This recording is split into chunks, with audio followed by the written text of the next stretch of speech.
নমস্কার সবাইকে, নতুন একটা ব্লগ নিয়ে আবার তোমাদের সামনে হাজির হলাম। বন্ধুরা, এই ফুল গাছটা তোমরা নিশ্চয়ই জানো কি গাছ। এটা হচ্ছে কাগজ ফুল গাছ। আমাদের বাড়িতেও ছিল, বাড়ির সামনে, গেটের সামনে এই কাগজ ফুল গাছ থাকে। খুব সুন্দর লাগে, বাড়ির একটা সৌন্দর্য বেড়ে যায় এই গাছ থাকলে। দূর থেকে লোক তাকিয়ে থাকে। আমাদের বাড়িতেও অনেকে এই গাছের ডাল ভেঙে নিয়ে গেছে। তো খুব সুন্দর গাছ বন্ধুরা। আমি একটা ছোট্ট পুকুর পাড়ে একটা বাগানে এসেছি। দারুণ ফুল গাছগুলো দেখে আর থাকতে পারলাম না, ভাবলাম একটা ছোট্ট ব্লগ করি, সেটা করে তোমাদেরকে দেখার সুযোগ করে দিই। দেখো বন্ধুরা, চলে এসেছি একটা ছোট্ট ফুল বাগানে। ফুল কেনা ভালোবাসে, ফুলকে সবাই ভালোবাসেন। এই দেখো, আর আমারও ফুল খুব ভালো লাগে। আমার প্রায় ভিডিওতে তোমরা দেখবা ফুল গাছ। এ দেখো বন্ধুরা, আম এসছে, আমের সিজন এখন।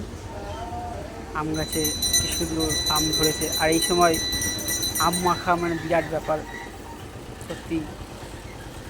আম কেটে সেটাকে লেবু পাতা দিয়ে শুকনো লঙ্কা পুড়িয়ে খেতে সেই ভালো লাগে, সত্যি দারুণ। আম মাখা তোমরা যারা খেয়েছো তারা জানো আম মাখা কত সুন্দর লাগে।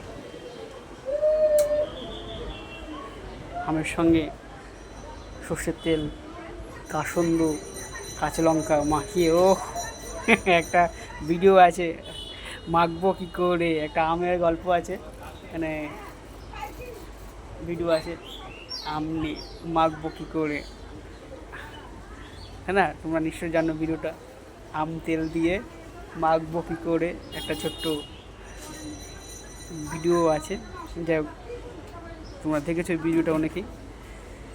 তো সুন্দর একটা ফুলের বাগানে এসেছিলাম, ভালো লাগলো বাগানটা, ভাবলাম একটা ভিডিও করি, তাই করলাম ভিডিওটা। ফুলের বাগানটা কেমন লাগলো তোমাদের, তোমরা কমেন্টে আমাকে জানিও। আমি আরও ভালো ভালো ভিডিও তোমাদেরকে তুলে ধরবো। তো সবাই ভালো থাকবে, সুস্থ থাকবেন। নেক্সট কোনো আবার ভিডিওতে দেখা হবে। Thank you so much. ভালো থাকবেন সবাই।